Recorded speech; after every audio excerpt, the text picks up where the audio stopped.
What's up, Bears fans? This is Bear Down Report, bringing you the inside scoop you need to know as we barrel into Week 3. The injury bug is biting deep at Halas Hall, and no, this isn't just another injury update. This could define whether this season becomes a fight or a collapse. Let's break it all down. On Thursday, news dropped that Grady Jarrett, our anchor in the trenches, was back on the practice field, but only limited. He sat out Wednesday with that knee issue, but he started both games so far and is working back. Jarrett's presence matters. He has 4 tackles so far this season and has been a stabilizer on a defense that's been under brutal fire the last few weeks. If he's less than full strength, the impact will ripple through the interior line. Then there's DeAndre Swift.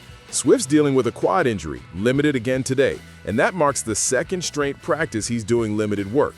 For a running back who has to carry a heavy load in both pass protection and between the tackles work, that's a concern. Without full health, the offense might lose one of its most dynamic playmakers. But the real litany of bad news comes from the defense.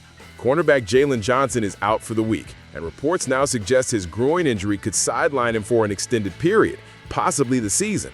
Then there are Kyler Gordon and TJ Edwards, both hamstring injuries, both missing practice, both uncertain week to week. On top of that, Jalen Jones, DeMarco Jackson, Kieran Amagaji, all dealing with injuries that limit depth and make this upcoming matchup a steep mountain. Let's put this into context. The Bears' defense has already been bruised through the first 2 weeks. Through those games, they've allowed enormous passing numbers, big plays on third down, and opposing offenses have had way too much success. Johnson's potential season-ending status is a huge blow. Gordon and Edwards not being at full strength removes experience and continuity. Jarrett being anything less than full means the middle could get gashed.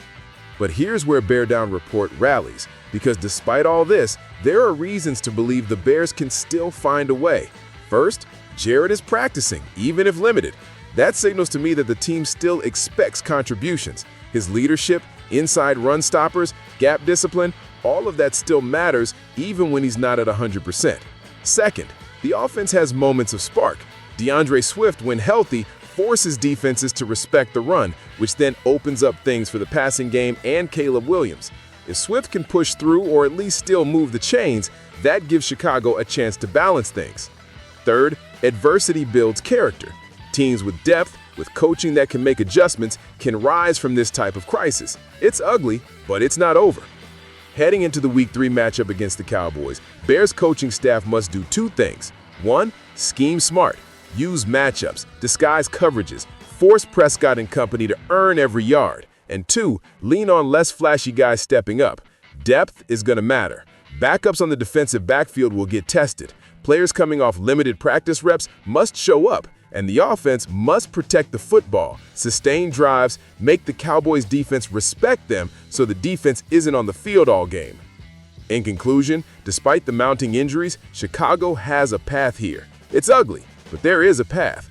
If the key guys can contribute in some capacity, if the coaching can adjust, if the character is there, this can still be a defining moment for the Bears, not just a collapse. What do you think?